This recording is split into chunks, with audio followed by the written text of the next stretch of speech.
이사야 59장 9절에서 21절까지의 말씀을 한 절 다 같이 함께 합독하도록 하겠습니다.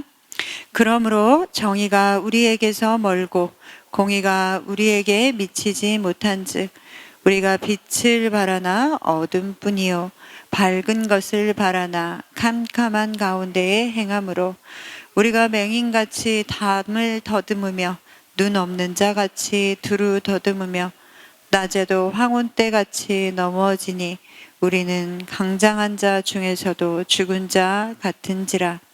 우리가 곰같이 부르짖으며 비둘기같이 슬피 울며 정의를 바라나 없고 구원을 바라나 우리에게서 멀도다. 이는 우리의 허물이 주의 앞에 심히 많으며 우리의 죄가 우리를 쳐서 증언하오니 이는 우리의 허물이 우리와 함께 있음이니라. 우리의 죄악을 우리가 아나이다. 우리가 여호와를 배반하고 속였으며 우리 하나님을 따르는 데에서 돌이켜 포악과 패역을 말하며 거짓말을 마음에 잉태하여 낳으니 정의가 뒤로 물리침이 되고 공의가 멀리 섰으며 성실이 거리에 엎드러지고 정직이 나타나지 못하는도다. 성실이 없어짐으로 악을 떠나는 자가 탈취를 당하는도다. 여호와께서 이를 살피시고 그 정의가 없는 것을 기뻐하지 아니하시고 사람이 없음을 보시며 중재자가 없음을 이상히 여기셨으므로 자기 발로 스스로 구원을 베푸시며 자기의 공의를 스스로 의지하사 공의를 갑옷으로 삼으시며 구원을 자기의 머리에 써서 두구로 삼으시며 보복을 속옷으로 삼으시며 열심을 입어 겉옷으로 삼으시고 그들의 행위대로 갚으시되 그 원수에게 분노하시며 그 원수에게 보응하시며 섬들에게 보복하실 것이라.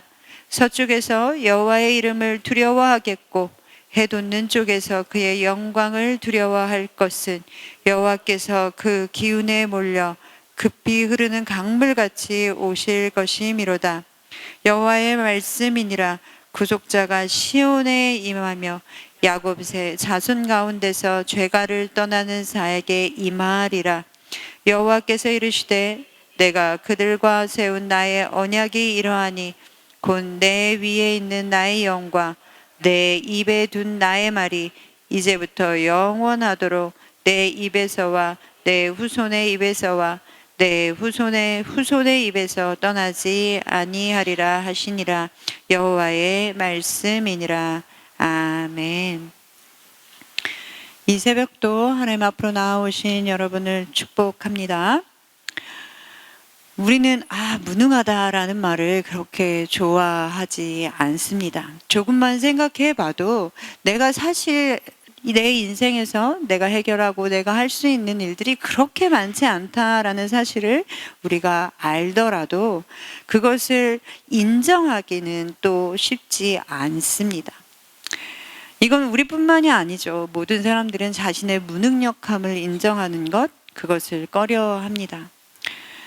또한 내 자신이 무능력하다라는 것을 인정하고 있다 손치더라도 그것을 사람들 앞에서 그렇다라고 이야기하는 것은 쉽지 않습니다. 그리고 나는 무능력하지 않은 것처럼 이 세상을 살아가죠. 그리고 또 거기에서 나아가 어떤 사람들은 그것을 극복해 보려고 내가 노력해서 그것들을 넘어보려고 애를 씁니다. 그것은 우리의 일상에서뿐만이 아니라 우리의 구원의 문제에서도 똑같이 드러납니다. 오히려 자신의 능력을 과신하거나 아니면 선행으로 구원을 얻을 수 있다라고 말하는 사람들도 있죠. 그러나 성경은 우리 중 누구도 선행으로 구원을 받을 수 없다라고, 구원은 그렇게 이루어지는 것이 아니다라고 말해주고 있습니다. 디도서 3장 5절 말씀에 그렇게 말씀하고 있습니다. 우리를 구원하시되 우리가 행한 바 의로운 행위로 말미암지 아니하고 오직 그의 긍휼하심을 따라 중생의 씻음과 성령의 새롭게 하심으로 하셨나니. 그렇다면 이제 우리가 하나님의 구원을 경험하기 위해서는 무엇을 해야 하는지 좀 같이 살펴보도록 하겠습니다. 알코올 중독이나 마약 중독 이런 것들을 치료하는 방법들을 아마 TV나 매체에서 아마 보신 적이 있으실 것입니다. 여러 가지 중독들이 있을 때 그 중독을 해결하기 위해서 이걸 먼저 해야 된다라고 전문가들이 이야기하는 것들이 있습니다. 그것은 바로 알코올 중독의 예로 들자면 내가 술을 끊을 수 있다라고 생각하는 것. 내가 마음을 안 먹어서 그렇지 마음만 먹으면 나는 언제든지 끊고 내가 조절할 수 있어 라고 생각하는 것. 그것을 먼저 내려놓아야 한다라고 전문가들은 이야기합니다. 즉 스스로 끊을 수 없다라는 것을 인정해야만 중독에서 벗어날 수 있다라고 이야기하죠. 그것은 우리가 앞에서 이야기한 것과 마찬가지로 우리의 무능을 인정해야 하는 일입니다. 자신의 힘으로 조절할 수도 있고 끊을 수도 있다라는 희망을 가지고 있는 한 그것은 고칠 수 없다라고 전문가들은 이야기합니다. 왜냐하면 자기가 조절할 수 있다라는 희망을 품고 있는 한 그 중독이 얼마나 심각한 건지를 인식하지 못하게 되고, 그렇게 될 때에는 사람들이 더 이상 최선을 다하여 애를 쓰지 않기 때문이다라고 이야기하죠. 죄의 문제에도 동일합니다. 성경은 우리 자신이 죄의 문제를 해결하는 것에 대해서 불가능하다라고 말씀해 주고 있습니다. 내가 스스로 계획을 세우고 그리고 의지를 발휘해서 언젠가 나를 괴롭히고 있는 이 문제들, 습관의 문제들, 죄의 문제들을 해결할 수 있다라고 믿는 한 사람은 바뀔 수 없다라고 말씀합니다. 아니, 변화될 수가 없는 것이죠. 죄는 우리 스스로 빠져버려 있는 올무와도 같기 때문에 그렇습니다. 이사야 선지자는 우리가 죄에 대해서 절망적인 상태에 있다라는 것을 너무나 잘 알기에 오늘 본문 10절과 11절의 말씀에 이렇게 말씀해 주고 있습니다. 같이 읽어보겠습니다. 10절과 11절의 말씀입니다. 우리가 맹인같이 담을 더듬으며 눈 없는 자같이 두루 더듬으며 낮에도 황혼때같이 넘어지니 우리는 강장한 자 중에서도 죽은 자 같은지라. 우리가 곰같이 부르짖으며 비둘기같이 슬피 울며 정의를 바라나 없고 구원을 바라나 우리에게서 멀도다. 아멘. 이것이 우리가 죄를 향한 우리의 상태인 것입니다. 의사들도 수술을 하기 전에 반드시 해야 하는 것이 있습니다. 드라마를 보시면 이렇게 하고 들어가잖아요. 그 전에 뭘 하나요? 손을 아주 깨끗하게 씻습니다. 구석구석 막 솔 같은 걸 이용해서 막 닦죠. 그리고는 이 손을 이렇게 내리고 가는 게 아니라 이렇게 들고 들어가죠. 이렇게 들고 들어가는 이유는 이것이 어디에 닿아서 손이 다시 오염되지 않도록 막기 위한 것입니다. 그리고 들어가서는 장갑을 끼고 가운을 입었지만 그 위에 다시 한번 수술 가운을 덮어서 입게 됩니다. 왜 그렇게 하는 것이겠습니까? 수술이라는 것은 무엇인가를 고치고 새롭게 회복되게 하기 위해서 하는 것인데, 오염된 손이나 오염된 기구를 이용하게 되면 오히려 생명을 살리는 것이 아니라 생명을 위험하게 만드는 것이기 때문에 그렇습니다. 그런데 우리의 생각도 죄로 오염되어져 있습니다. 그리고 우리의 의지는 죄로 기울어져 있습니다.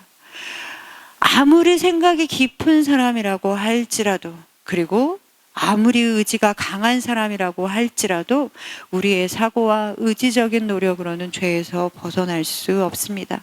죄를 해결하는데 무력하다는 것을 우리가 인정하고 하나님께 우리의 손을 들고 나아갈 때 비로소 회복의 기회가 열리고 회복되기 시작하는 것입니다.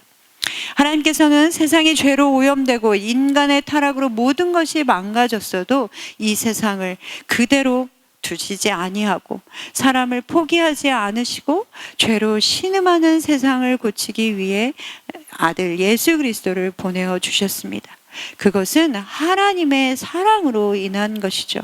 그분이 지으신 이 세상을 사랑하고 그래서 그 지으신 사람을 사랑하기에 이것을 구하기 위하여 아들 예수 그리스도를 보내셨다라고 말씀하고 있습니다. 우리가 너무나 잘 알고 있는 요한복음 3장 16절은 이렇게 말씀하죠. 하나님이 세상을 이처럼 사랑하사 독생자를 주셨으니 이는 그를 믿는 자마다 멸망하지 않고 영생을 얻게 하려 하심이라. 그러나 중요한 것은 하나님의 사랑만으로 이 세상을 고치기는 어렵다라는 사실입니다. 아무리 내가 아끼는 물건이 있다라고 하고 그것을 내가 너무나 애지중지한다고 해서 그것만으로 그 물건이 고쳐지지는 않죠. 그것과 마찬가지로 죄로 뒤틀린 이 세상을 회복시키려면 하나님의 사랑뿐만 아니라 하나님의 능력이 필요한 것입니다. 그렇게 하나님께서는 오늘 우리에게 오늘 본문에 이렇게 약속하여 주십니다. 오늘 본문 21절에는 이렇게 말씀하고 있습니다. 여호와께서 이르시되 내가 그들과 세운 나의 언약이 이러하니 곧 내 위에 있는 나의 영과 내 입에 둔 나의 말이 이제부터 영원하도록 내 입에서와 내 후손의 입에서와 내 후손의 후손의 입에서 떠나지 아니하리라 하시니라. 여호와의 말씀이니라. 하나님의 약속은 우리 가운데 구체적인 행동으로 성취되어져 있습니다. 19절에도 그것을 말씀하고 있고 20절에도 이렇게 말씀하고 있습니다. 여호와의 말씀이니라. 구속자가 시온에 임하며 야곱의 자손 가운데서 죄가를 떠나는 자에게 임하리라. 죄로 인해 심판을 받아 폐허가 된 이 시온에 구속자가 임하셨습니다. 지은 죄로 인해 징계를 받아 떨고 있는 야곱의 자손들 가운데 하나님의 은혜가 임한 것이죠. 하나님은 이 땅의 죄인들을 구원하시기 위해 동정녀의 몸에서 예수 그리스도가 태어나게 하셨고 예수님께서 백성의 죄를 짊어지고 십자가 위에서 자신의 생명을 제물로 내어놓게 하셨습니다. 그리고 또한 음부로 내려간 예수님을 사흘 만에 부활의 권능으로 살리시고 우리를 위해 부활의 첫 열매로 삼으신 것입니다. 이 모든 것이 하나님의 권능으로 우리를 구원하시기 위해 하나님께서 하신 일이신 것이죠. 우리를 향하신 하나님의 사랑뿐만 아니라 하나님의 권능이 우리를 구원하셨음을 기억하시는 여러분 되시기를 소망합니다. 이 권능의 구원의 소식을 듣고 믿음으로 받아들일 때 우리는 멸망하지 않고 구원을 얻게 되며 영생을 얻게 되는 것입니다. 사랑하는 성도 여러분, 죄를 해결하는데 우리가 얼마나 무능한지를 인정하시는 여러분 되시기를 소망합니다. 그것은 부끄럽거나 수치스러운 일이 아닙니다. 이것은 우리에게 베푸신 하나님의 은혜의 방법인 것입니다. 죄를 해결하실 수 있는 분은 오직 예수 그리스도 한 분밖에는 계시지 않습니다. 예수님은 죄를 해결하시고 그리고 예수님은 하나님의 지혜 되시며 또한 예수님은 하나님의 능력이 되시는 분이십니다. 예수 그리스도를 믿고 의지함으로 하나님께서 우리 가운데 열어놓으신 이 구원의 은혜를 누리시는 여러분 되시기를 소망합니다. 오늘도 하나님 앞에 겸손함으로 나아가시는 여러분 되시기를 소망합니다. 우리가 무능을 인정하는 가장 좋은 방법 중에 하나는 또한 우리가 하나님 앞에 겸손함으로 나아가는 것입니다. 우리가 또한 하나님 앞에 나의 겸손함을 보이는 가장 좋은 방법 중에 하나는 하나님 앞에 기도로 나아가는 것입니다. 오늘도 하나님 앞에 기도로 나아가시는 여러분 되시기를 소망합니다.